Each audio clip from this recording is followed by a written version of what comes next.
We continue working breaking news out of the State House. At the top of our newscast, we told you a judge has approved Rhode Island's pension settlement. And WPRI.com reporter Ted Nesi is live at the State House now with in-depth coverage.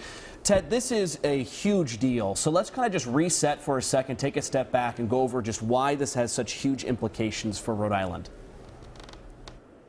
Well, you know, Steve, the amount of money on the line with the state retirement system is huge. We're talking $8 billion or so, and there was a huge shortfall there. There was only about 45 to 50% of the money they were going to need to pay retirement benefits on hand in 2011 when lawmakers passed this big overhaul. That could have meant much higher taxes. That could have meant severe benefit cuts, and it has meant benefit cuts for a lot of the retirees and workers. And so really Rhode Island's fiscal future was on the line with this, and that's why it's gotten so much attention.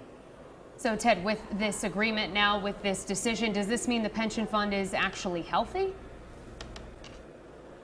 Well, the lawmakers would tell you it's getting there now. This was a first step. Without this, pension law saved about $4 billion for the state, reduced the state shortfall in the pension fund by that much, about 45% of the amount that they were missing.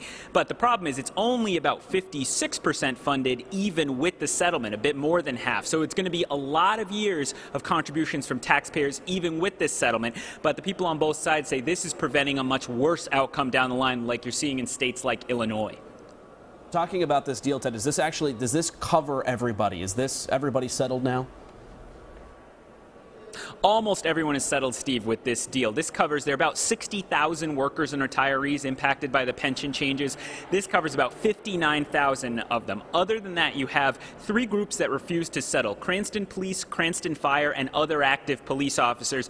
They're continuing on to trial. In fact, the motions in that trial are due later next month in July, but they only make up about 700 or 800 of the roughly 60,000 people. So the vast majority of those affected will be settling their cases and agreeing to the pension changes once the settlement is final. All right, Ted Nesi, live from the State House. Thank you so much. And our coverage on the pension settlement continues right now online at WPRI.com. Read more about the judge's ruling on the sweeping Rhode Island pension overhaul that saved taxpayers $4 billion. And we'll have much more State House reaction tonight on Eyewitness News at 10 and 11.